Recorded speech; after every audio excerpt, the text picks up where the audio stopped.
Welcome to my YouTube channel.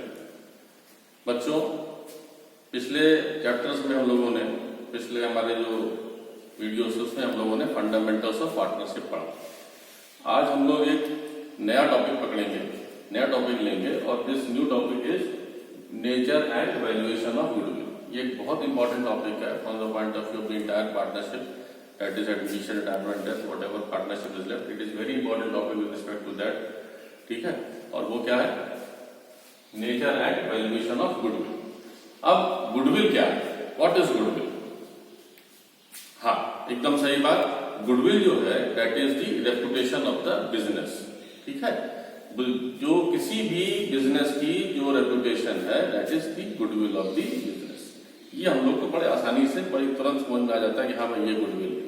लेकिन बच्चों, हम लोग क्लास 11th में पढ़े थे, अगर आप लोग को याद हो, कि गुडविल जो है वो एक तरीके का एसेट होता है। ठीक है, एसेट होता है। और कौन सा एसेट होता है?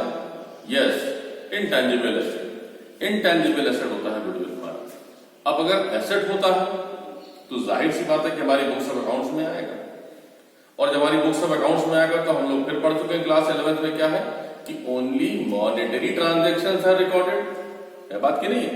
तो मॉनेटरी ट्रांजेक्शंस आर रिकॉर्डेड की क्या मतलब हुआ कि सिर्फ और सिर्फ वो ट्रांजेक्शंस रिकॉर्ड किए जाएंगे जिनकी कोई मॉनेटरी वैल्यू हो। तो मॉनेटरी वैल्यू अगर है तो क्या मतलब हुआ कि अब गुडविल एक जो है वो तो क्या है, हम तो कह रहे हैं रेपुटेशन ऑफ द बिजनेस, और इधर हम कह रहे हैं गुडविल जो है एसेट है। इसके क्या मतलब हुआ कि एक तरफ तो हम कह रहे हैं गुडविल जो है सिर्फ और सिर्फ एक फीलिंग है, और दूसरी की भाई हाँ रेपुटेशन अच्छी है या खराब है, और दूसरी तरफ हम कह रहे हैं इसकी कोई वैल्यू होनी चाहिए, एसेट है ये। तो इसके क्या मतलब हुआ कि अगर हम उस रेपुटेशन को, जो गुडविल की जो रेपुटेशन ऑफ द बिजनेस है, उसको अगर हम मॉनेटरी टर्म्स में कन्वर्ट कर दें तो वो गुडविल हो जाती for the purpose of business. ठीक है, वो गुडविल हो जाती for the purpose of business. ठीक, तो उस कंटेक्स्ट में अगर हम बात करें तो फिर वही चीज है कि अब रेपुटेशन तो हर बिजनेस की है। क्यों? क्योंकि उसी रेपुटेशन से बिजनेस जो है वो प्रॉफिट कमा रहा है। कोई बिजनेस कम कमा रहा है, कोई बिजनेस ज्यादा कमा रहा है, तो हर बिजनेस प्रॉफिट कमा रहा है, और हर बिजनेस जो प्रॉफिट कमा रहा है वो तभी सरवाइव कर पा रहा है। और बिजनेस जो सरवाइव कर पा रहा है, प्रॉफिट कमा रहा है, इसके मतलब उसकी कुछ न कुछ एलिमेंट ऑफ रेपुटेशन मार्केट में है, तभी उसका प्रोडक्ट जो मार्केट में बिक रहा है। ठीक है, तो अब क्या है? तो गुडविल, पहली चीज क्या? Goodwill is a relative term. Relative term के क्या मतलब हुआ कि मान लीजिए जैसे ए, बी और सी तीन बिजनेस हैं, ए, बी और सी तीन बिजनेस है, ये 1 लाख रुपए कमा रहा है, ये 2 लाख रुपए कमा रहा है, और ये 3 लाख रुपीज कमा रहा है। इसके क्या मतलब है कि this A when it is seen in isolation, that means कि this A is earning a profit of rupees 1 lakh। ये A जो है 1 लाख रुपए का प्रॉफिट अर्न कर रहा है। That means कि this business A is enjoying some sort of reputation in the market, that is why it is able to earn a profit of rupees 1 lakh। ठीक है, now if you see B in isolation, now B again is earning a profit of rupees 2 lakh। तो B is earning a profit of 2 lakh means कि B is enjoying certain amount of reputation in the market, that is why B is earning a profit of rupees 2 lakh। And similarly for C, if we see C in isolation, इसको C को अगर हम अलग से देखते हैं तो C भी आपका 3 लाख रुपए प्रॉफिट कमा रहा है। इसके क्या मतलब हुआ कि C again is enjoying some sort of reputation in the market where C is able to generate a profit of rupees 3 lakh। अब अगर हम तीनों को एक साथ देखते हैं, और दूसरी चीज क्या है यहाँ पर कि ये तीनों लोग एक ही सिमिलर काइंड ऑफ बिजनेस में इन्वॉल्व है। ठीक है, एक ही तरीके का बिजनेस कर रहे हैं।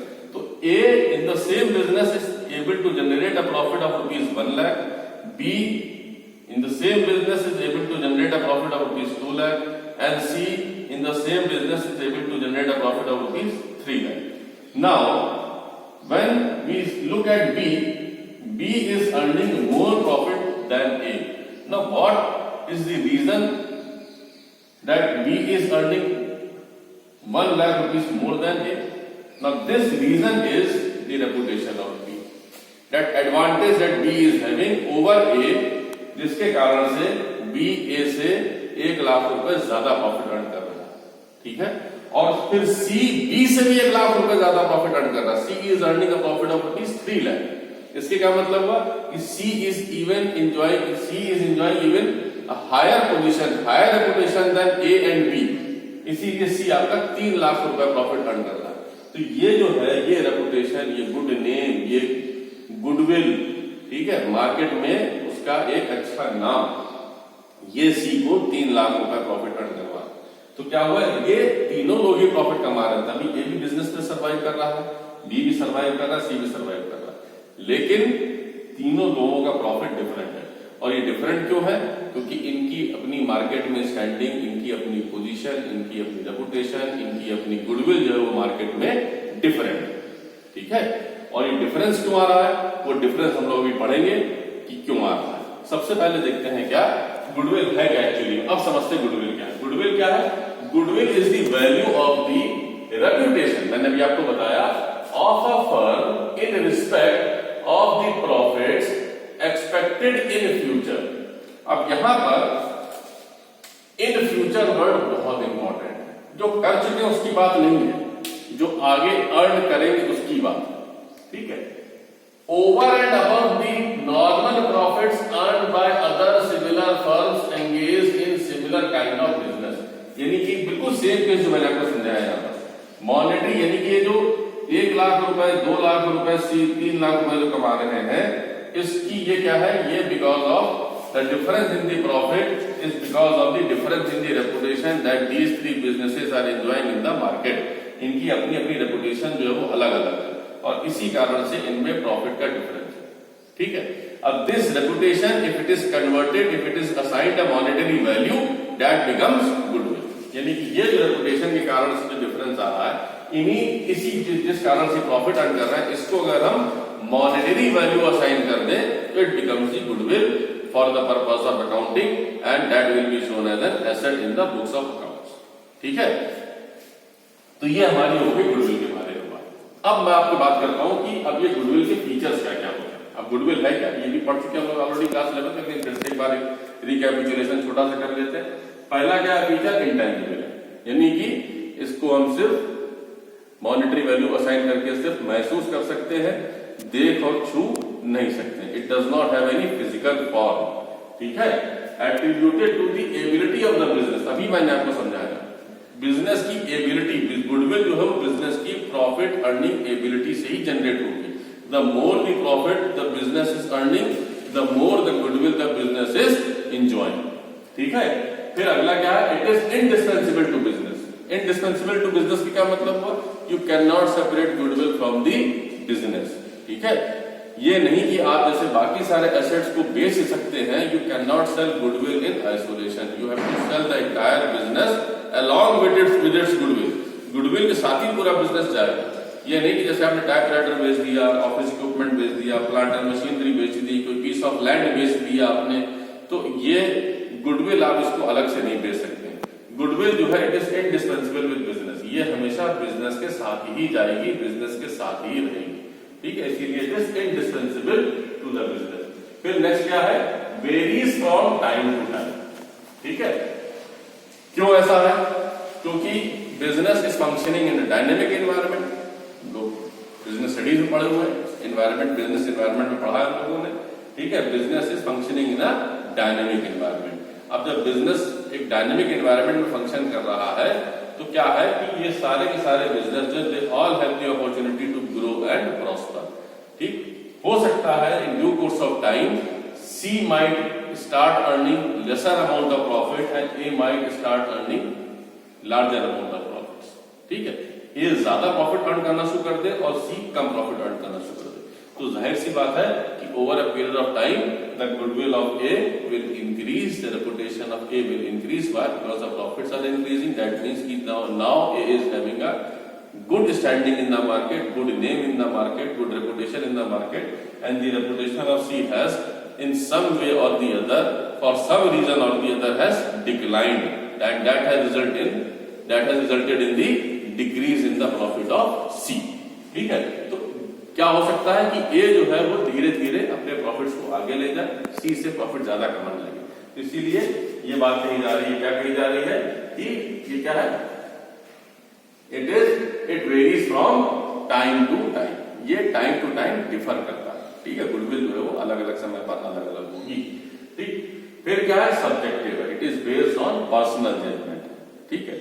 हमारे हिसाब से गुडविल का वैल्यूएशन कुछ और हो सकता है, और दूसरा बंदा अगर गुडविल का वैल्यूएशन करे तो उसकी वैल्यू कुछ और आ सकती है। There is no scientific method for calculation, ये सिर्फ एक असम्पशन के बेसिस पे कैलकुलेट किया जाता है, और वो असम्पशन जो है वो सही भी हो सकता है, गलत भी हो सकता है, इसीलिए it is subjected by because the persons are calculating on individual basis and therefore the value of goodwill calculated may differ from person to person and from time to time and from situation to situation, इसीलिए goodwill का valuation जो है, जो feature है इसका, ये subjective है, ठीक है। It is based on personal judgement, ठीक।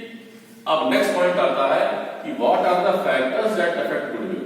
गुडविल किसी रेपुटेशन, किसी बिजनेस की रेपुटेशन को कौन कौन से फैक्टर्स जो अफेक्ट करते हैं, ठीक है। तो पहला फैक्टर है एफिशिएंसी ऑफ मैनेजमेंट। मैनेजमेंट अगर एफिशिएंट है, पहला फैक्टर है एफिशिएंसी ऑफ मैनेजमेंट, ठीक है।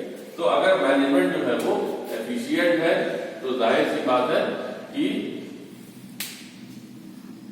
अपने आप को बिजनेस एनवायरनमेंट में अडेप्ट कर पा रहा है आसानी से, और चेंजिंग ट्रेंड से, कंपटीशन से कोप अप कर पा रहा है, तो अपने प्रॉफिट्स को बढ़ा सकता है, और जब बढ़ा सकता है तो रेपुटेशन ऑटोमेटिकली बिजनेस की बढ़ेगी।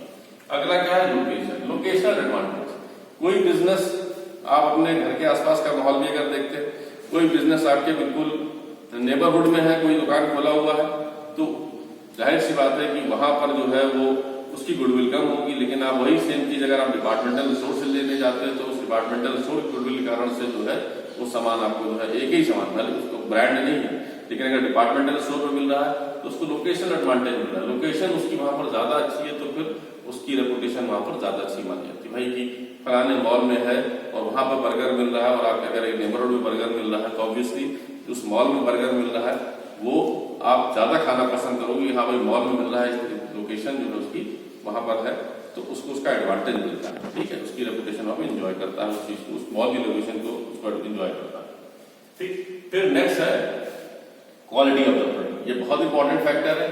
प्रोडक्ट की क्वालिटी अगर अच्छी है तो हर कस्टमर उसको अप्रिशिएट करेगा, और जब अप्रिशिएट करेगा तो कस्टमर लॉयल्टी बढ़ेगी, कस्टमर लॉयल्टी बढ़ेगी तो गुडविल भी बढ़ेगी, तो ये फैक्टर है। नेक्स्ट है फेवरेबल कॉन्ट्रैक्ट्स। किसी बिजनेस के पास कुछ फेवरेबल कॉन्ट्रैक्ट्स हैं जो सप्लायर्स के साथ हैं, तो जाहिर सी बात है कि उसको वो एडवांटेज है, और वो एडवांटेज के कारण से हमेशा उसकी मार्केट में रेपुटेशन जो है, जब तक वो कॉन्ट्रैक्ट फेवरेबल रहेंगे उसके साथ, तब तक उसकी रेपुटेशन मार्केट में अच्छी रहेगी और गुडविल जो उसकी बढ़ेगी। नेक्स्ट है नेचर ऑफ बिजनेस, किस टाइप का बिजनेस है उसका, ठीक है। तो बिजनेस जो है वो हाई रिस्क है, लो रिस्क है। हाई रिस्क बिजनेस की गुडविल जो है वो फ्लक्चुएट कर सकती है, लो रिस्क बिजनेस की गुडविल जो है वो कम हो सकती है, ठीक है, वो ज्यादा होगी है ऐसी बात है। फिर सीजनल प्रोडक्ट है, स्टेबिलिटी ऑफ डिमांड है। तो बिजनेस की अगर जो बिजनेस जिसमें आप हैं उसकी अगर डिमांड अगर स्टेबल है तो फिर जाहिर सी बात उसकी गुडविल ज्यादा होगी, ठीक है। अगर उसकी डिमांड अनस्टेबल है तो उसकी गुडविल फ्लक्चुएट करेगी और कम होगी, ठीक। तो ये नेचर ऑफ बिजनेस हो गया, और भी बहुत सारे फैक्टर्स हैं, ठीक है। स्पेशल एडवांटेज किसी के पास है, कुछ फर्स्ट मूवर एडवांटेज है, कुछ नया इनोवेशन है उसके पास, कुछ नया पेटेंट करवा रखा है, कॉपीराइट है उसके पास, मार्केट कंडीशंस कैसी हैं, मार्केट कंडीशन हो सकता है कि अभी किसी एक बिजनेस के लिए फेवरेबल हो, दूसरे बिजनेस के लिए फेवरेबल ना हो, ठीक है। तो रिस्क इन्वॉल्व, रिस्क अगर ज्यादा है तो जाहिर सी बात है गुडविल जो अगर रिस्क ज्यादा है तो गुडविल फ्लक्चुएट करेगी, थोड़ी कम होगी। लेकिन रिस्क अगर कम है, लो रिस्क पे बिजनेस काम कर रहा है, प्रॉफिट्स कमा रहा है, तो गुडविल उसकी रेपुटेशन उसकी ज्यादा होगी। रिसर्च एंड डेवलपमेंट, अगर किसी बिजनेस का बहुत अच्छा गुड R&D, गुड R&D का मतलब क्या हुआ, गुड रिसर्च एंड डेवलपमेंट, तो जाहिर सी बात है कि नए इनोवेशन प्रोडक्ट में अगर वो लेके आ रहा है, बार बार प्रोडक्ट्स में इंप्रूवमेंट्स लेके आ रहा है, तो जाहिर सी बात है कि कस्टमर ओरिएंटेड, कस्टमर के बीच में जो है उसका ब्रांड लॉयल्टी बढ़ेगी, कस्टमर के बीच में जो है उसका कॉन्फिडेंस बढ़ेगा, तो गुडविल भी बढ़ेगी। कई बार कस्टमर रिलेशन जो है वो इफेक्ट करते हैं, बहुत सारे बिजनेसेस जो है वो अपने कस्टमर रिलेशन बना के रखते हैं। आप अगर बिल्कुल नॉर्मल कोर्स में भी देखते होंगे तो क्या होता है कि आपने कहीं से सामान खरीदा और आपको वो कुछ डिटेल आपकी पर्सनल नोट कर लेते हैं, तो आपको बर्थडे विश कर देंगे, एनिवर्सरी विश कर देंगे, कस्टमर रिलेशन है, ठीक है। आपसे वो फीडबैक लेंगे, ठीक। आफ्टर सेल्स सर्विस कभी अच्छी हो सकती है, ये भी पॉइंट हो सकता है। आफ्टर सेल्स सर्विस अगर आपकी अच्छी है तो जाहिर सी बात है, आपने कोई गाड़ी खरीदी, कोई इलेक्ट्रिकल अप्लायंस खरीदा, अगर उसकी आफ्टर सेल सर्विस अच्छी है तो जाहिर सी बात है कि आप उसको मार्केट में अच्छा मानेंगे और उसको एंडोर्स करेंगे, दूसरों को बताएंगे, तो उससे क्या होगा, उस प्रोडक्ट की या उस पर्टिकुलर बिजनेस की जो है वो रेपुटेशन इंक्रीज होगी और वो इंक्रीज रेपुटेशन जो उसकी गुडविल को एनहांस करेगी। ठीक, अब गुडविल की जरूरत क्यों पड़ती, वैल्यूएशन क्यों हमको जरूरत पड़ती गुडविल की वैल्यूएशन करने की? तो अभी हम सिर्फ पार्टनरशिप की ही बात कर रहे हैं, नहीं तो बहुत बड़ा टॉपिक हो जाएगा, आगे फिर हम और लेंगे बात करेंगे। पार्टनरशिप के कंटेक्स्ट में why do we need to value the goodwill? तो there are two situations where we need to value the goodwill. First is change in profit sharing ratio और दूसरा है डिसोल्यूशन ऑफ पार्टनरशिप या reconstitution of partnership fund. Although this change in profit sharing ratio also comes in the same category is that is dissolution of partnership और reconstitution of partnership fund, same ही आ जाता है। एक ही चीज है, वो क्या है, need for valuation of goodwill, एक ही पॉइंट याद करना है और वो क्या है, डिसोल्यूशन ऑफ पार्टनरशिप या रिकंस्टिट्यूशन ऑफ पार्टनरशिप फंड। ठीक है, अब ये पॉइंट जो याद करना है, इसके साथ एक चीज और दिमाग में ऑटोमेटिकली आपके आ जानी चाहिए और वो क्या है कि डिसोल्यूशन ऑफ पार्टनरशिप फर्म का क्या मतलब, सॉरी डिसोल्यूशन ऑफ पार्टनरशिप का क्या मतलब हुआ या रिकंस्टिट्यूशन ऑफ पार्टनरशिप फर्म का क्या मतलब हुआ। ये अगर आपके समझ में आ जाता है तो बड़ा आसान हो जाएगा। 5 पॉइंट्स आपको नहीं याद करने हैं, दिमाग में आपके कॉन्सेप्ट बैठ जाएगा। रिकंस्टिट्यूशन ऑफ पार्टनरशिप फर्म या डिसोल्यूशन ऑफ पार्टनरशिप के क्या मतलब है, पुराना अग्रीमेंट जो पार्टनर्स कर रहे थे वो खत्म हो गया और अब एक नया अग्रीमेंट आ गया। जैसे ही नया अग्रीमेंट पार्टनर्स के बीच में आएगा वैसे ही क्या होगा, ओल्ड फर्म का जो अग्रीमेंट था वो that stands to be dissolved and new agreement is entered into. इसके क्या मतलब हुआ कि old partnership is dissolved and a new partnership agreement has been entered into। इसीलिए कहते हैं reconstitution of partnership firm। जो फर्म है एग्जिस्ट कर रही है and that will continue to exist in the future as well। ठीक है, आगे भी वो कंटिन्यू करेगी एग्जिस्ट करना, लेकिन अब वो बदले हुए स्वरूप में, बदले हुए प्रारूप में करेगी। इट विल बी रिकंस्टिट्यूटेड, वो फिर से कंस्टिट्यूट की गई है। ठीक है, उसका जो पूरा कॉन्स्टिट्यूशन है वो चेंज कर दिया गया है। उसका कॉन्स्टिट्यूशन चेंज कब हो सकता है, तो कुछ फैक्टर्स हैं या कुछ सिचुएशंस है जहां पर वो हो सकता है। पहला है change in profit sharing ratio. पहले पार्टनर्स इक्वल डिसाइड कर रहे थे प्रॉफिट शेयर करना, अभी डिसाइड करते हैं कि नहीं, अभी जो है मान लीजिए ए बी और सी 3 पार्टनर्स वो कह रहे थे हम साहब जो है वो इक्वल प्रॉफिट शेयर करेंगे, आज कह रहे नहीं साहब हम 3:2:1 की रेशियो में शेयर करेंगे। तो क्या मतलब हुआ, the constitution partnership deed has changed. ठीक है, तो आपको गुडविल की वैल्यूएशन की जरूरत पड़ेगी। दूसरा admission of a partner. Admission of a partner का क्या मतलब हुआ कि पहले ए बी और सी 3 लोग काम कर रहे थे, अब ए बी और सी जो है वो चाह रहे हैं कि भाई डी को भी एडमिट कर लें, क्योंकि उनको नए कुछ फर्दर कैपिटल की जरूरत है, कुछ फर्दर मैनेजरियल असिस्टेंस की जरूरत है, कुछ फर्दर आपको क्या कहते हैं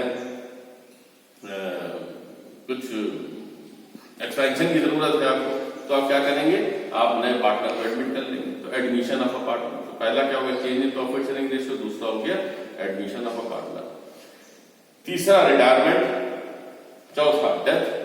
ठीक है, तो ये 4 केसेस जो है आपके, इसके अंदर आपका क्या आ जाएगा, रिकंस्टिट्यूशन ऑफ पार्टनरशिप फर्म में आ जाएगा, change in profit sharing ratio, admission of a new partner, retirement of a partner, death of a partner. इन चारों केसेस में आपकी पार्टनरशिप फर्म जो है वो रिकंस्टिट्यूट हो जाती है। डेथ के केस में मान लीजिए ए बी सी और डी 4 पार्टनर्स थे, उसमें डी किसी कारण से उसकी डेथ हो जाती है, तो क्या होगा, अब अगर ए बी और सी फ्यूचर में बिजनेस को कंटिन्यू करना चाहेंगे तो now the firm has been reconstituted. Old business, old partnership has dissolved, old partner not the firm has dissolved. Dissolution of firm में और डिसोल्यूशन ऑफ पार्टनरशिप में अंतर, ये हम अब टेकअप करेंगे जब हम लोग डिसोल्यूशन ऑफ पार्टनरशिप फर्म पढ़ेंगे, तब टेकअप करेंगे।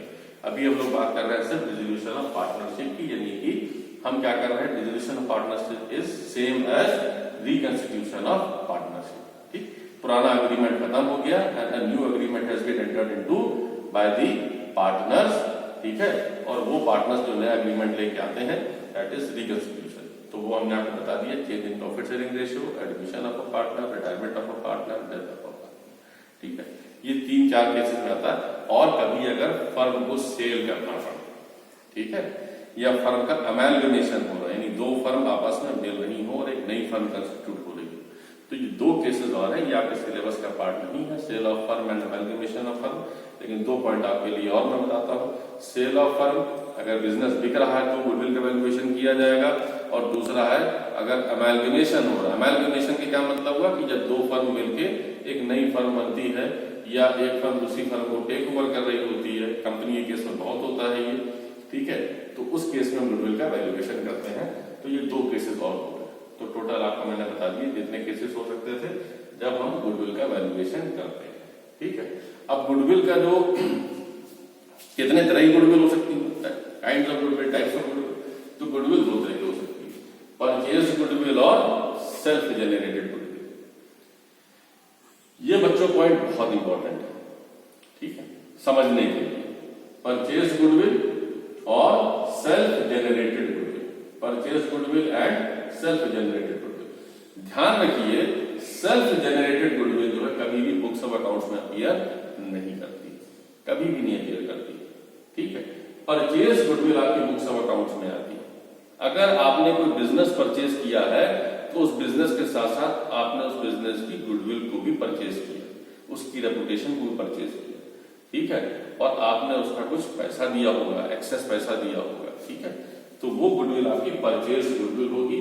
और सेल्फ जनरेटेड गुडविल क्या मतलब हुआ कि over a period of time you are conducting the business and now with your efforts you have made your business to progress and now it has earning more amount of profit than it used to earn in the past. अब क्या होगा, that means you are enjoying greater amount of reputation in the market which is shown in the increase in profits that you are earning now, ठीक है। तो अभी आप demand कर रहे हो प्रॉफिट, वहां पे वो शो हो रहा है, ठीक। तो वो क्या है, वो आप अपनी सेल्फ जनरेटेड गुडविल कर रहे हो, यानी कि आप अपनी रेपुटेशन को खुद बढ़ा रहे हो। ये सेल्फ जनरेटेड गुडविल नॉर्मली आपकी बुक्स ऑफ अकाउंट्स में अपीयर नहीं करेगी, ठीक है, और परचेज गुडविल जो है वो आपकी बुक्स ऑफ अकाउंट्स में आ जाएगी। तो नॉर्मली जो हम लोग बैलेंस शीट पढ़े हैं, देखे हैं अभी तक, उसमें क्या है, गुडविल अगर आती है तो वहां पर क्या मतलब हुआ, वो आपकी सेल्फ जनरेटेड गुडविल नहीं होगी, वो आपकी परचेज गुडविल होगी, ठीक है। ये बात आ गई, ये भी हम लोग पढ़ेंगे, अभी हम लोग जब करेंगे एडमिशन रिटायरमेंट जब करेंगे तो वहां पर इसके बारे में डिटेल में बात करेंगे, अपने आप इम्प्लाइड फॉर्म में आपको समझ में आ जाएगा, ठीक। तो ये हो गया। अब गुडविल का वैल्यूएशन तो कर लिया, समझ में आ गया, देखिए it is the value of the reputation of the firm, ठीक है, क्या क्या फीचर्स हो सकते हैं, एफिशिएंसी क्या है, एफिशिएंसी है, और ये फैक्टर्स हैं, नीड फॉर वैल्यूएशन है। अब वैल्यूएशन किया कैसे है, तो वैल्यूएशन करने के लिए क्या करना है आपको, तो तीन मेथड आपके पास है, एक एवरेज प्रॉफिट मेथड है, एक सुपर प्रॉफिट मेथड है, और एक capitalisation of super profit method. अब यहां पर बच्चों एक बहुत इंपॉर्टेंट बात मैं आपको बताऊं, और अभी हम लोग न्यूमेरिकल में इसको जब सॉल्व करेंगे एग्जाम्पल के फॉर्म में तब देखेंगे यहाँ पर गुडविल जो है।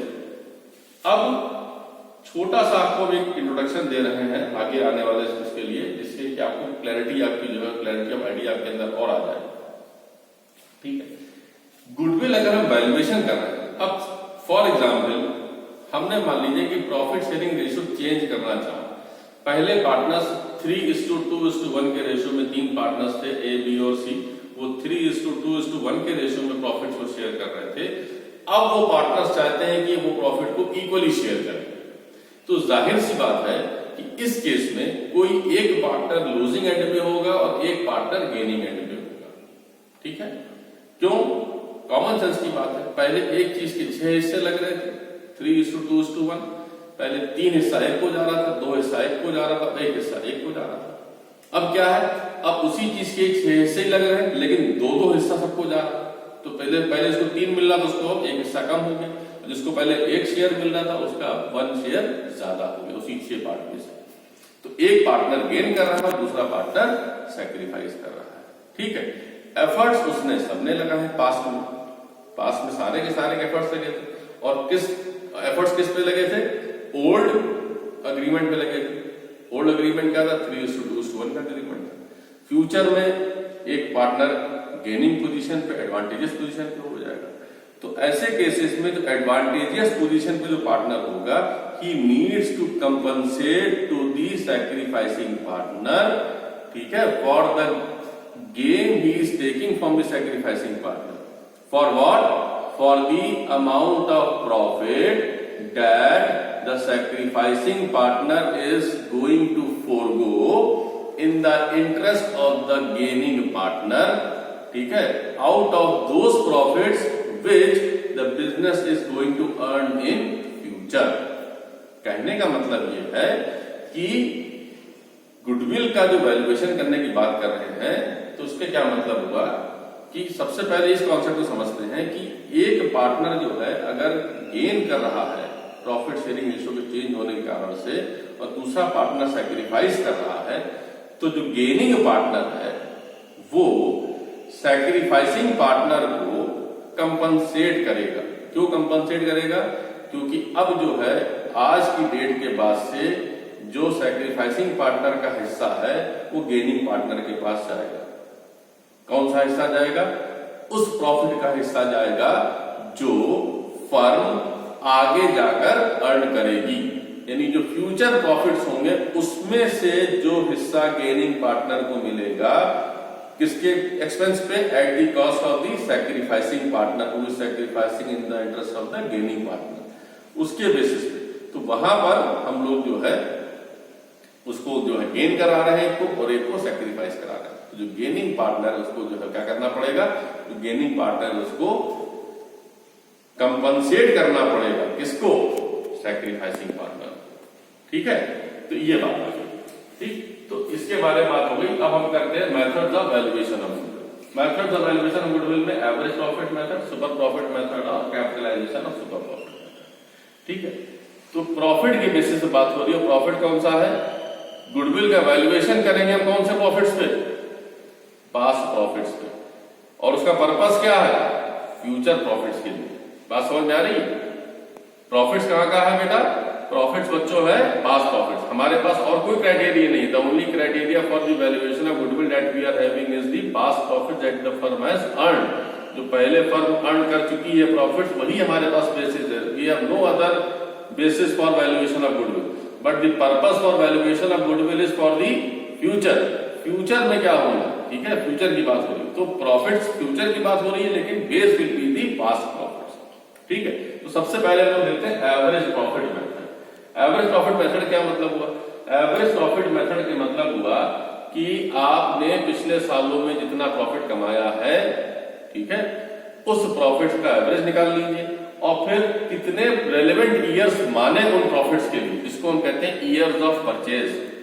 रेलेवेंट ईयर्स कितने माने उसके, क्योंकि बिजनेस तो बहुत समय चल रहा है, लेकिन the years which are most relevant वो पार्टनर्स डिसाइड कर लेते हैं। तभी हमने आपको बताया था पर क्या it is based on personal judgement. ठीक है, तो क्या हुआ? तो हम रेलेवेंट ईयर्स जो मानेंगे वो रेलेवेंट ईयर्स जो है उसको हम कहेंगे ईयर्स ऑफ परचेज। और क्या करेंगे? जो एवरेज प्रॉफिट्स होंगे उनको हम मल्टीप्लाई कर देंगे ईयर्स ऑफ परचेज से और हमारा क्या निकल आएगा? गुडविल निकल आएगा। एग्जाम्पल के तौर पे देखिए यहाँ पे मैंने इसे लिखा हुआ है। मान लीजिए कि 2015 में 1 लाख रुपीज प्रॉफिट था, 2016-17 में 1,50,000 प्रॉफिट था, 2017-18 में आपका 50,000 रुपीज लॉस था, माइनस में ब्रैकेट में फिगर लिखी हुई है। 18-19 में 3 लाख और 19-20 में 4,20,000। ये आपके प्रॉफिट थे। एक साल लॉस है 15 में, फर्स्ट ईयर प्रॉफिट आपको मतलब जो आपका 1 लाख रुपए, फिर 1,50,000 लॉस, 3 लाख प्रॉफिट एंड 4,20,000। ये एवरेज कितने सालों का ले? Again this is based on personal judgement. कितने सालों का एवरेज दिया जाए तो उसको पर्सनल जजमेंट के हिसाब से दिया। ठीक है, तो यहाँ पर जैसा आप डिसाइड करते हैं, हमने ऐसा अज्यूम किया कि पिछले 5 साल का एवरेज निकालेंगे और 5 साल का एवरेज निकाला हमने। देखिए 1,50,000, 50,000 loss, 3 lakh profit and 4,20,000। When we add this, it comes to 9,20,000, 9,20,000 रुपए। ठीक है, अब ये जो है आपका इसको एवरेज करेंगे तो कितना हो जाएगा? ये हो जाएगा 1,84,000। हमने यहाँ पे अज्यूम किया है ईयर ऑफ परचेज हमारा जब 3 है, तो गुडविल क्या हो जाएगी? गुडविल हो जाएगी average profit into years of purchase. ये हो गई वैल्यू ऑफ गुडविल 5,52,000। ठीक है, समझ में आया? फिर से बताते हैं एवरेज प्रॉफिट क्या होगा। एवरेज प्रॉफिट पहले क्या करेंगे हम? 5 साल आपको दे रखे हैं उसको निकालेंगे। बिल्कुल बेसिक एग्जाम्पल है आपका। 5 ईयर्स के प्रॉफिट दे रखे हैं जिसमें हमने 1 साल लॉस ले रखा है, ये माइनस होगा, बाकी ये 4 ऐड होंगे और उस ऐड में से ये माइनस होगा। इसको आप ऐड कर लीजिए 2,50,000, 50,000 माइनस कर दीजिए 2 लाख हो गया, 5 लाख, 9,20,000। 9,20,000 को आप 5 से डिवाइड करेंगे एवरेज निकालने के लिए, तो एवरेज आएगा 1,84,000। ईयर्स ऑफ परचेज हमने अज्यूम किया है 3 इयर्स, 3 से मल्टीप्लाई करेंगे 5,52,000। ठीक है, ये हमारा आ गया गुडविल की value on the basis of average profit method. ठीक है, अब बच्चों क्वेश्चन उठता है कि भाई ये प्रॉफिट्स हमारे जो है ये तो पिछले साल के प्रॉफिट्स और इनमें कुछ एलिमेंट्स ऐसे शामिल हैं जो हमको फ्यूचर में नहीं मिलेंगे, नहीं होंगे। ठीक है, तो हमने आपसे अभी थोड़ी देर पहले क्या बात करी थी, फ्यूचर में होने वाले प्रॉफिट्स, फ्यूचर मेंटेनेबल प्रॉफिट्स की बात हो रही है। टर्म ध्यान रखिएगा, क्या मैं बोल रहा हूं, future maintainable profits. These profits have been earned by the business in the past, but what are the profits that the business is expecting to earn in the future? What are the profits that the business is expecting to maintain to earn in the future? जितना वो maintain कर सकता है earn करने के लिए आगे, वो कौन से प्रॉफिट्स हैं, उसकी अगर हम बात करें तो क्या है, ये हम कैसे करेंगे, तो हम वो सारे एलिमेंट्स जो प्रॉफिट्स का, रेगुलर प्रॉफिट्स का पार्ट नहीं, उनको हम इग्नोर कर देंगे, उनको हम एडजस्ट करेंगे। तो एडजस्टमेंट करने के लिए मैंने यहाँ पर आपको बता रखा है, देखिए कैसे एडजस्टमेंट करेंगे प्रॉफिट का। ईयर वाइज प्रॉफिट लेंगे और हर साल के प्रॉफिट में ये पॉसिबिलिटीज में से जो पॉसिबिलिटीज आपके पास दे रखी होंगे अकॉर्डिंगली आप प्लस या माइनस कर लेंगे। तो प्रॉफिट हर साल का, एक साल का प्रॉफिट लिया, उसमें अगर ये कोई पॉसिबिलिटी है तो उसको आप अकॉर्डिंगली प्लस या माइनस करेंगे। कौन कौन सी पॉसिबिलिटीज है, अगर एबनॉर्मल या कैपिटल लॉस है तो आप उसको ऐड कर देंगे। क्यों ऐसा करेंगे, क्योंकि आगे अब आपको ये एबनॉर्मल लॉस होने की संभावना नहीं है, या कैपिटल जो प्रॉफिट आपको एक बार हो गया, कैपिटल लॉस तो आपको एक बार हो गया, अब वो आगे होने की संभावना नहीं है। तो एबनॉर्मल लॉस हो गया या कैपिटल लॉस हो गया, अब आपको क्योंकि आगे होने की संभावना नहीं है और इसने पिछले साल का, उस साल का उस रेलेवेंट चीज के प्रॉफिट को कम कर रखा, तो इसको हम ऐड बैक कर देंगे। Why, because in future you are not going to maintain, you are not going to continue with this abnormal या capital loss, इसीलिए इसको हम ऐड बैक करते हैं। ठीक, फिर नॉन रिकरिंग एक्सपेंसेस, ऐसे खर्चे जो दोबारा आपको नहीं करने हैं। ठीक है, मेजर खर्चे जो आपने कोई भी ऐसा खर्चा कर रखा है, वो आपने अगर मान लीजिए या कोई कैपिटल आइटम आपने पीएल में डेबिट कर दिया है, तो वो हम यहाँ पर ऐड करते हैं। ठीक है, फिर कई बार स्टॉक के वैल्यूएशन में गड़बड़ हो जाती है, हमने स्टॉक का, क्लोजिंग स्टॉक का अंडर वैल्यूएशन कर दिया। अगर क्लोजिंग स्टॉक अंडर वैल्यूएशन कर दिया तो क्या हुआ, उस रेलेवेंट ईयर का प्रॉफिट कम हो जाएगा। क्यों कम हो जाएगा, क्योंकि क्लोजिंग अकाउंट जो है, वो क्लोजिंग स्टॉक जो है वो आपके ट्रेडिंग अकाउंट के क्रेडिट साइड में आता है, और क्रेडिट साइड में अगर हम कुछ आइटम अगर कम लिखेंगे, कोई अमाउंट अगर कम लिखेंगे, तो उससे ग्रॉस प्रॉफिट कम होगा और रिजल्टेंटली आपका नेट प्रॉफिट भी कम हो जाएगा। तो हम इसके लिए इसको ऐड बैक करेंगे।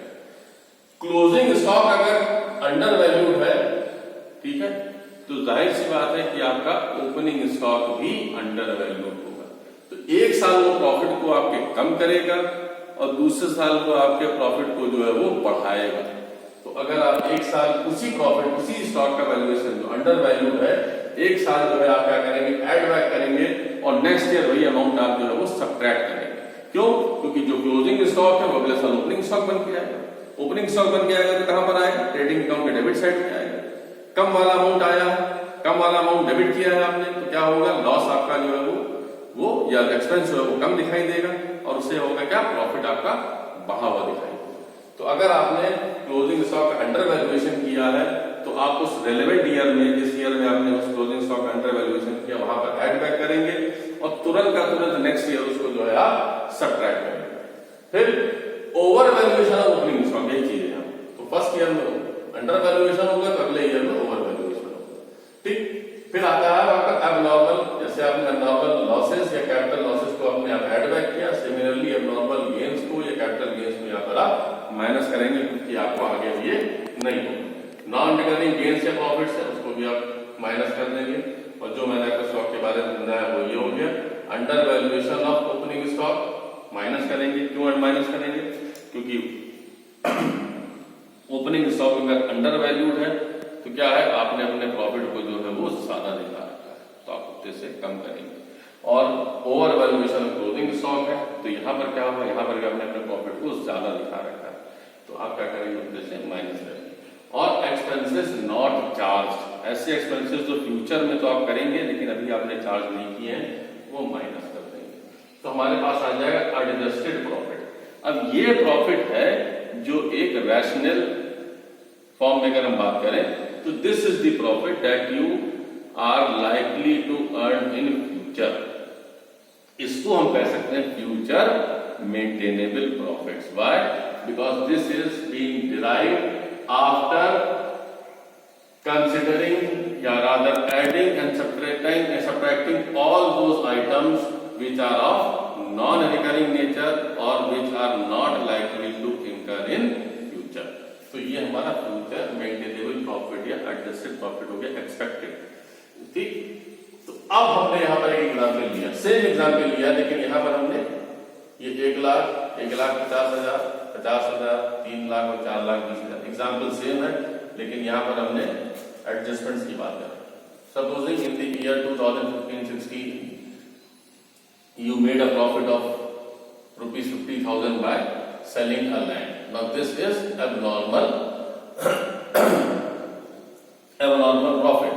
The abnormal profit will be subtracted। देखिए यहाँ लिखा हुआ माइनस एबनॉर्मल या कैपिटल गेन्स, तो हम सब्ट्रैक्ट कर देंगे इसको। ठीक, over valuation of closing stock. Closing stock अगर ओवर वैल्यूड है तो क्या होगा, आपका प्रॉफिट बढ़ा हुआ होगा तो 20,000 माइनस कर देंगे। देखिए यहाँ पे लिखा हुआ ओवर वैल्यूएशन ऑफ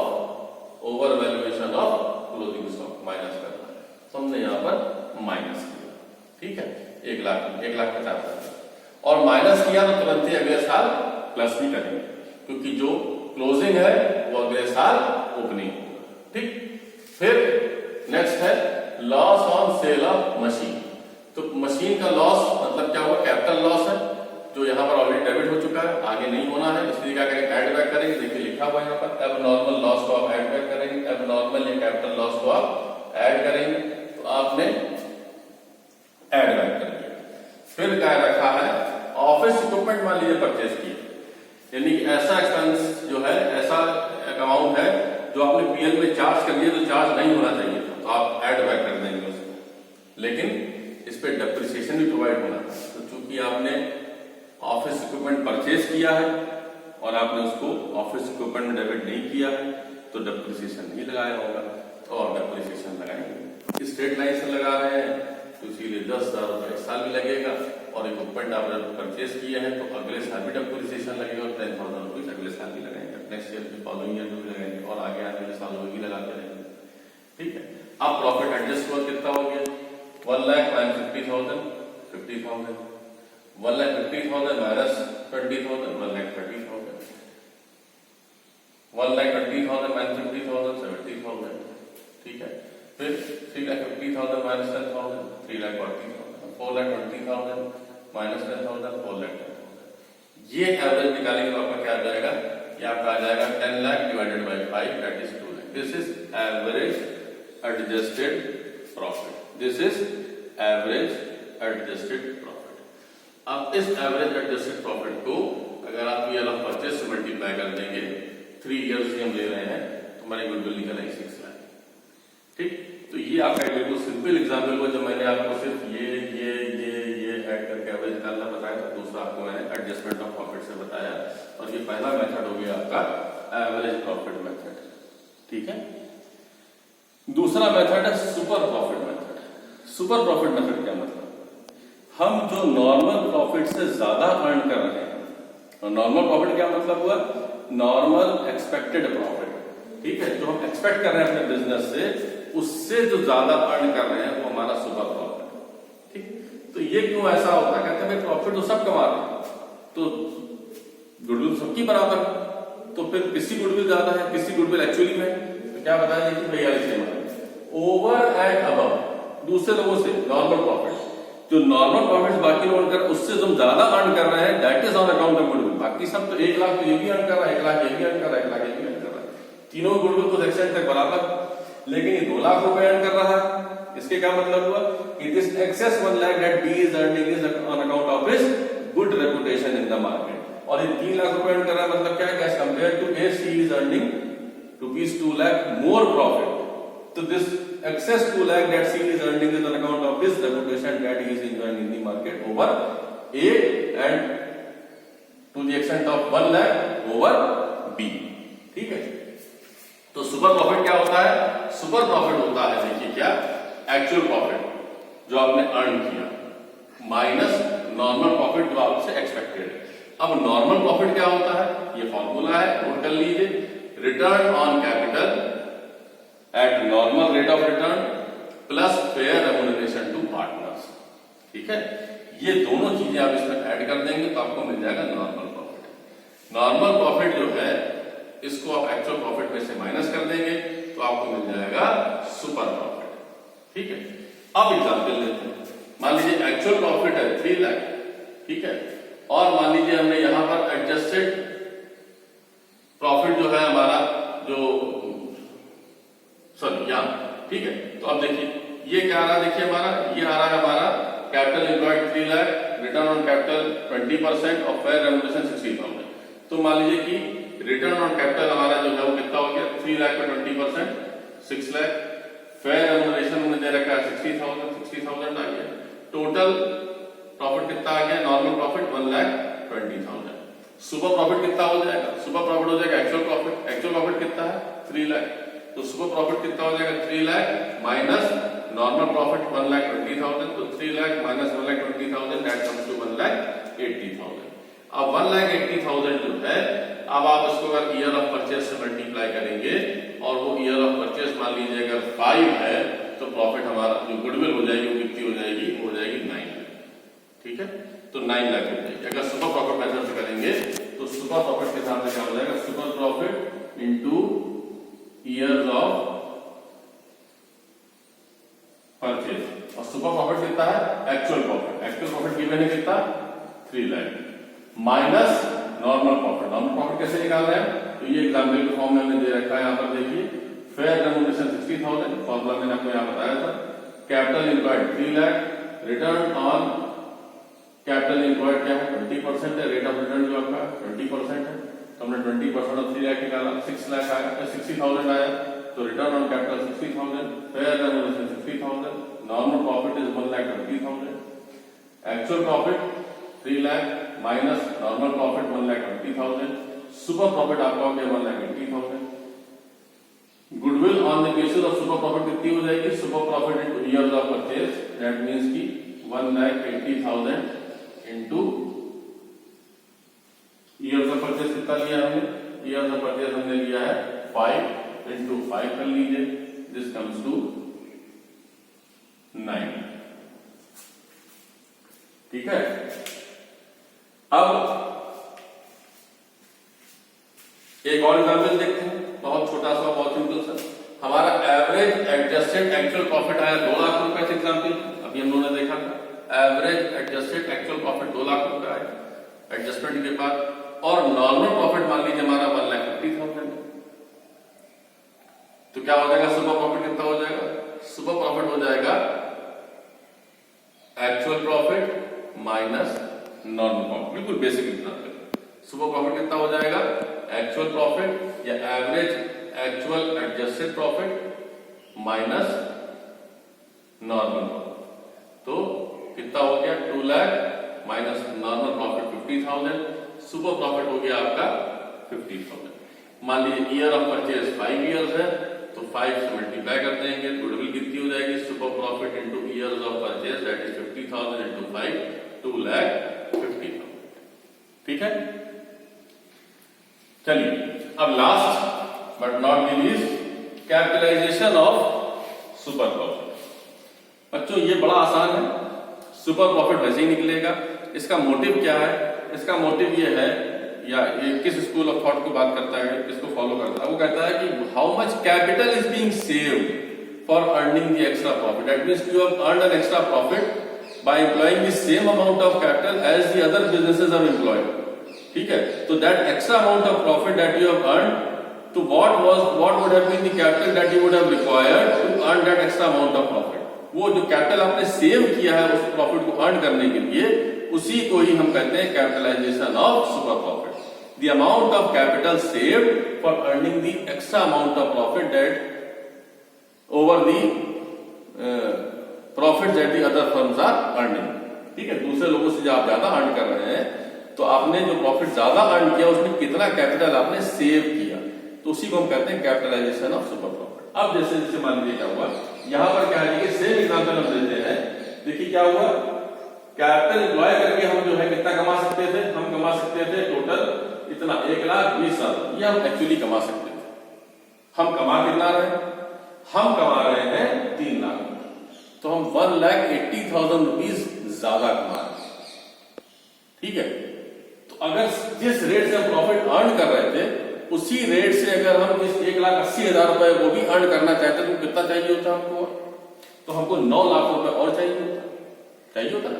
1,80,000 कमाने के लिए 20% के हिसाब से कितना चाहिए, 9 लाख रुपए चाहिए। 9 2 80 निकाल लीजिए, तो 1,80,000 कमाने के लिए हमको 9 लाख और चाहिए।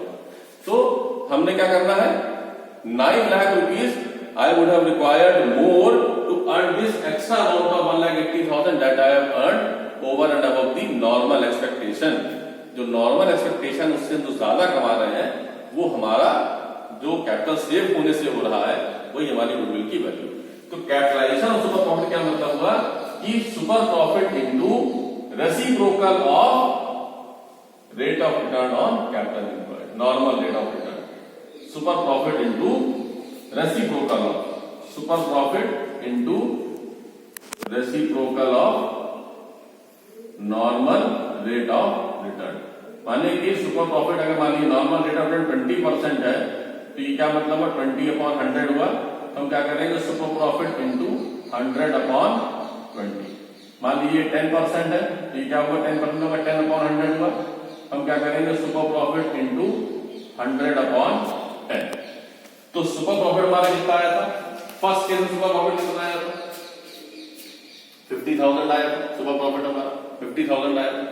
50,000 को अगर हम कैपिटलाइज करेंगे तो किस रेट से कैपिटलाइज करेंगे, 20% से करेंगे। तो क्या हो जाएगा 50,000 इंटू 100/20, 2,50,000। ये कोइंसिडेंटली सेम आया जो यहां पर आया था, इसी बराबर आया क्योंकि हमने यहां पर फाइल भी ली थी। ठीक है, और यहां पर कितना सुपर प्रॉफिट आ रहा है, यहां पर सुपर प्रॉफिट आ रहा है 1,80,000।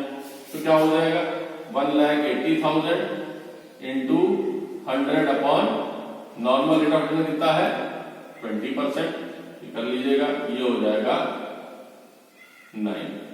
तो कैपिटलाइजेशन ऑफ सुपर प्रॉफिट के हिसाब से आपकी गुडविल जो है वो 9 लाख रुपीज चाहिए। इसके क्या मतलब है, you would have needed 9 lakh more rupees to earn this extra amount of 1,80,000 that you are earning over and above the normal expectation of 1,20,000 rupees profit। बात समझ आई आप लोगों को? ठीक, तो ये एक बड़े कंसाइज फॉर्म में मैंने आपको बताने की कोशिश करी है कि आप जो है वो किसी भी तरीके से आप करिए, इस फॉर्मेट में अगर आप इसको फॉलो कर लेंगे तो आपका वैल्यूएशन ऑफ गुडविल बड़ी आसानी से निकल जाएगा।